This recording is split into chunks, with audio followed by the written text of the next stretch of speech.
Mary Elizabeth Lease was a famous orator, or speech giver, known for being a political agitator. Her ability to write stirring speeches, along with her captivating voice, gave her a platform where she rose spirits, hope, and anger about the state of the world.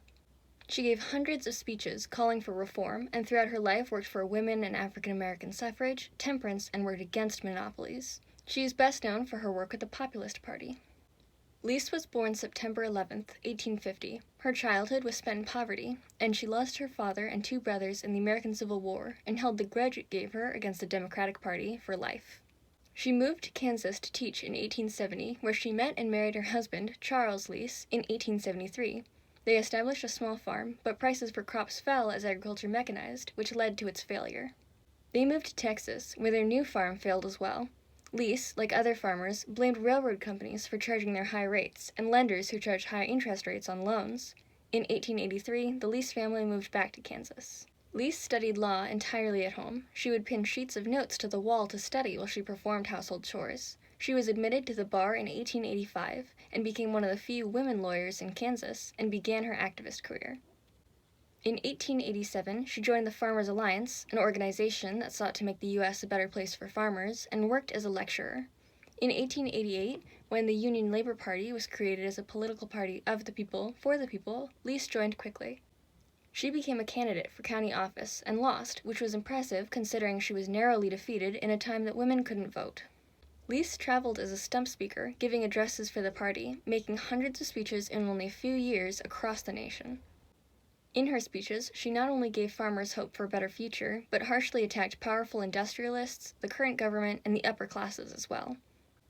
She is widely quoted as having said, "Raise less corn and more hell," a phrase actually coined by another labor lecturer, Ralph Beaumont, and later mentioned that she let people think she said it because she thought it was a right good piece of advice.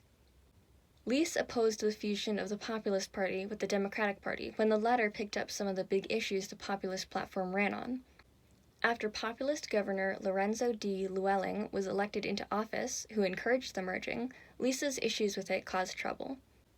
In November 1893, she openly criticized him, and Llewellyn tried to remove her from office. Although he failed, her opposition to the coalition is considered a major reason why the Populist Party fell. It was defeated in 1894 at all levels of government, which was effectively its end. In 1896, Lease divorced her husband and moved to New York City with her children. She worked as a lecturer and a lawyer for many years. Before her death in 1933, she got to see many of her goals accomplished, such as women's suffrage, prohibition, and more federal regulation of railroads and corporations. Although these reforms had been picked up by other parties like the Republicans and Democrats, she considered them part of the legacy left by the Populist Party, saying, "The seed we sowed out in Kansas did not fall on barren ground." I hope you learned something new, I hope you enjoyed, and I hope you continue with your own research if you find Lease to be an intriguing person.